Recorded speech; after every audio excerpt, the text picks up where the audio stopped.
Hello everyone, welcome to another episode of the Bryce Talk Show. And we got a really good episode for you today. Well, I got a lot of stuff to talk about.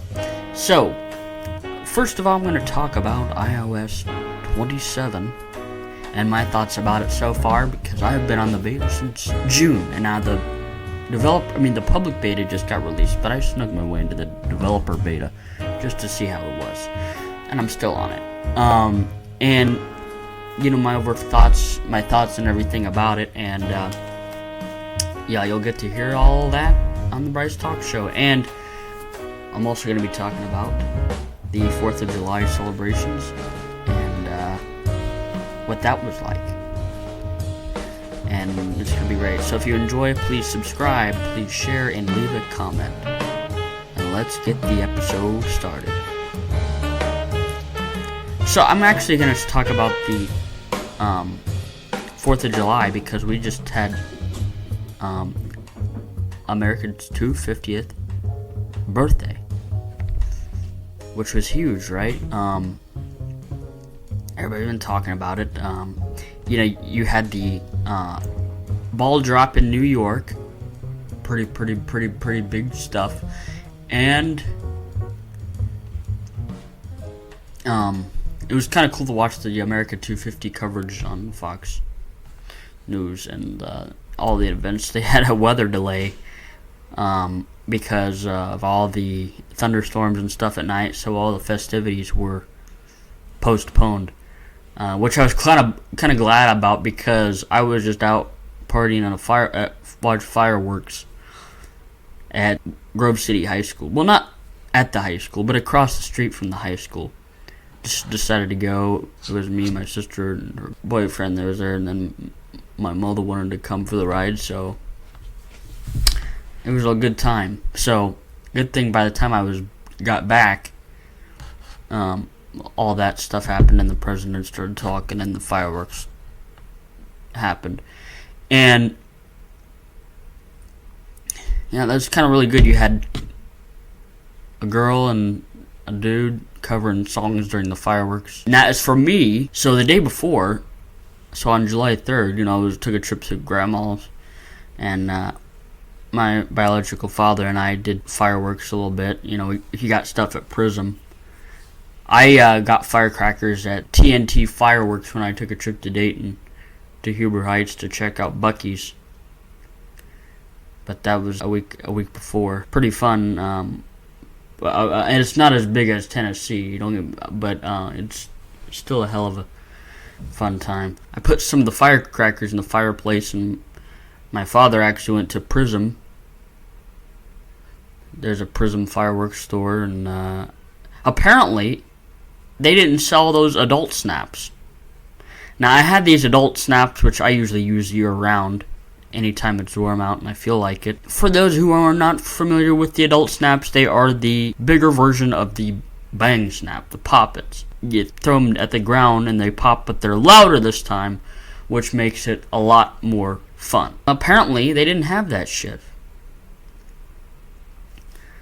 So I'm like, damn it. And they didn't have one either at TNT Fireworks. I thought they would, because usually places like them would have it.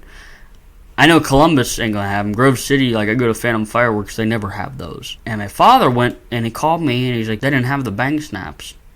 According to him, now I'm not sure how true this is, so some of you might have to fill me in the comments below if you know this.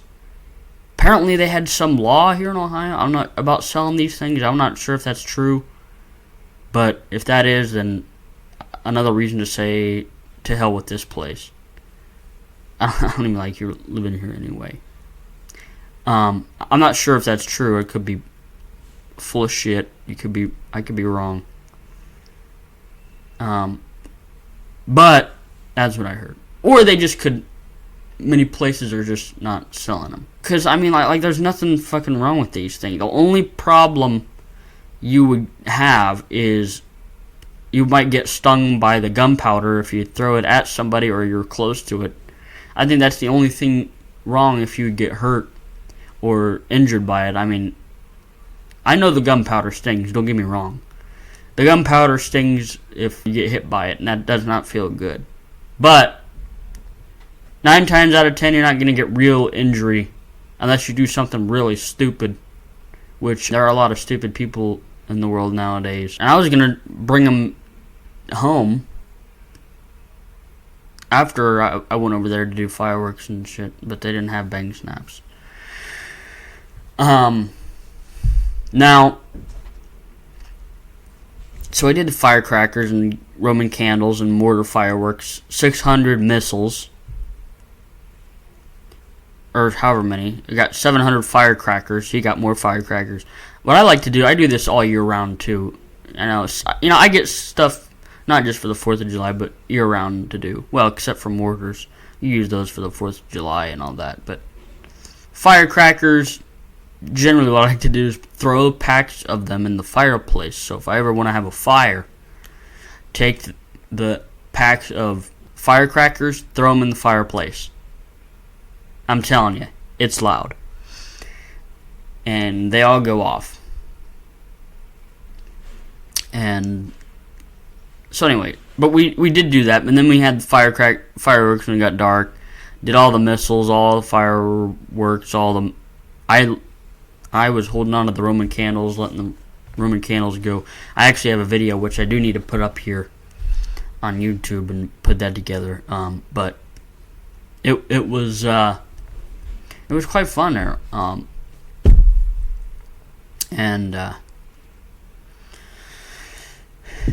And I also was listening to Red, White, and Boom in downtown Columbus. They have their wonderful, wonderful place in downtown, and they have a lot of craziness going on, a lot of fireworks, and WNCI 97.9 with the music. Got to give a shout out to Jimmy Jam and all those guys for putting the soundtrack together. You all do great, but especially for this time for America 250. That's the only one of the few reasons that make Columbus and Ohio worth being in. Other times, not so much.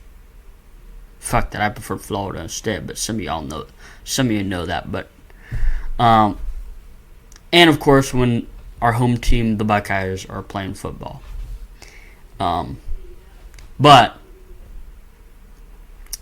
although on the 4th, I did have a birthday party to attend, which was kind of fun.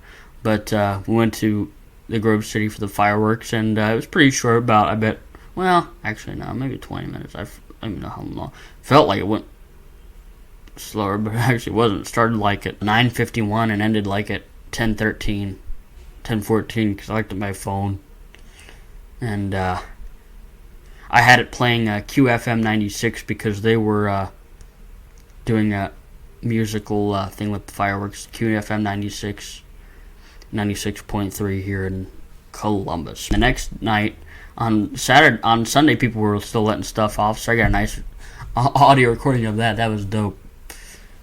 I didn't have anything at home, though, which was unfortunate. Now that I discussed that, I want to talk about iOS 27. Now, iOS 27 has been out, at least the first beta, the first developer side. That beta has been out since June 8th after WWDC.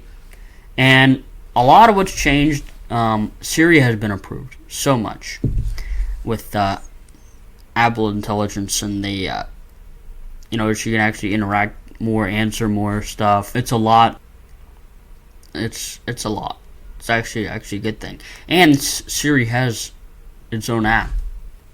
And you can see all the conversations that you've had with her, and I think you can probably do conversations on the app too, but I haven't gotten too big into the Siri app yet. But there is the Siri app, which is new. Now there was a waiting list that you could join, and then whenever it was out for you, you would be able to use it. And so when I first got it, you'll notice that your phone is still indexing. Previously, it didn't show that your phone was indexing for search and everything else, so you'd see it in settings. Phone's still indexing. And I bet you it was probably done about maybe a week or maybe two when the second beta came out, so it was a long time. Now, the first thing I noticed was how very responsive VoiceOver was. Just very fast, responsive to everything. Like, just listen to how responsive. Damn it, where's my phone? So here is how we sound like in...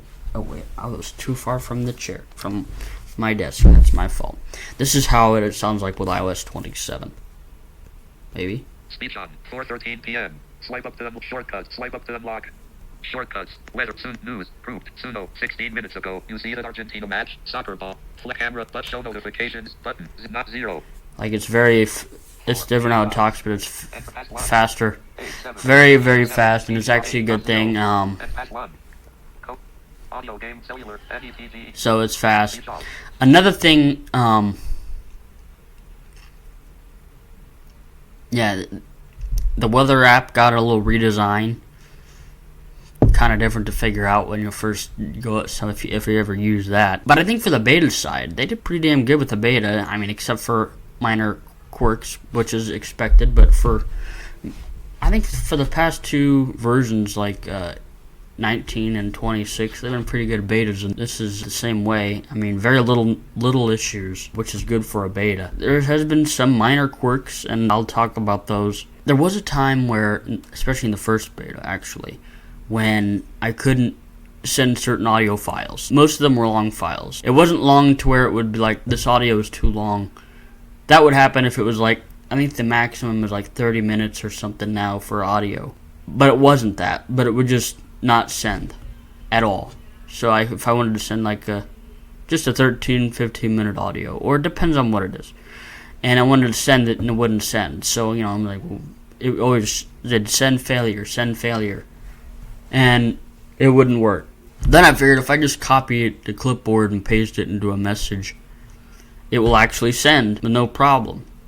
I haven't experimented with videos yet because I think the problem has already been fixed. And there's another weird issue that I noticed. I'm not sure. It might just be me or whatever. I don't know. So I have a wireless charger pad. Not a regular wireless charger, although I do have one with the circle on it. But I have a wireless charger pad. And one of the things I noticed that I put my phone on the charger, and then like 50 seconds or maybe less, it'll stop charging and then charge again. You'll hear that sound again in the animation pop up if you're sighted and you can see. But you'll start to see that again, and then, you know, it just barely charged, or it charged a little bit overnight, but not much. It just kept doing it. And then on top of that, my MagSafe charger, which I have one of those wireless magnetic MagSafe chargers, which I like. Those wouldn't charge either. Like, those kept doing the same thing. I'm like, what the hell is this happening to all wireless chargers? So wireless chargers with the circle chargers were fine. Now, you know, I've had instances where it does that, and all I have to do is move the position a little bit, and it'll be all fixed. But this time, it just kept on doing it. Well, luckily I had another thing to use, and I also have USB-C cords. It occasionally happens now, but it's really we're in a good state. Sometimes it'll screw up on the charger pad, but my MagSafe charger I can use just fine. There may be times when VoiceOver freezes, and in that case, I always have to turn it off and on. On Beta 2, there was an issue with Braille screen input. It barely worked, and that's been patched in Beta 3, which was just released yesterday. And also, you have intelligent image descriptions. Now, you can get these anywhere in iOS. Like, if there's an image on any app, you can do the intelligent image descriptions, and I guess I would assume that has something to do with AI. Either chat or Gemini. I don't know what they use, but probably, well, it's Apple Intelligence, but it will actually describe images when you hit that. You don't have to go to any other app. It just does it, which is actually a huge step forward. You know, you got to give credit to Apple what they've done so far. I mean, it's been pretty excellent, especially in the accessibility space. And yeah, kudos to them. They've done what they've done is pretty damn good. That was nice. And most of my apps still work pretty good. All my apps that I've used so far are still working good with the betas. No problems with that, even though they're not really, probably not all of them are fit to support 27, but hey, they still work pretty flawlessly. And so far, no problems with those. As of right now, the public beta is just released yesterday, just as they released developer beta 3. And, but I think the biggest thing is what they've done with Apple Intelligence. Now, they've been talking about that in like 2024, and we thought the hype would be then, but I think they've really doubled down on it this year, because not only just what it does, but also Siri as well, like I just talked about. Like I would ask it, if I were to ask it when did the U.S. play Belgium, then it would use the world knowledge, I think it's called, and use the AI tools and grab the info from online. Which, by the way, that game was something else, but that's something for another time, because we got knocked out by Belgium. That was 4-1. That was not good. Where I asked it, hey, who's playing in EDC Orlando? Who's performing in that festival? Or who's playing at the Ohio State Fair? And they bring up all these different things. So as you know, we got another Bryce Talk Show episode, and that's going to be it for the episode. Please give the video a thumbs up if you enjoyed, and then leave a comment and tell me what you think. And come back for more, subscribe, hit that bell so you never miss another upload. And check out my other older content too. There's so much stuff on this channel, you won't want to miss it. And check out the old stuff, there's so much to see. I'll chat at you in another audio video.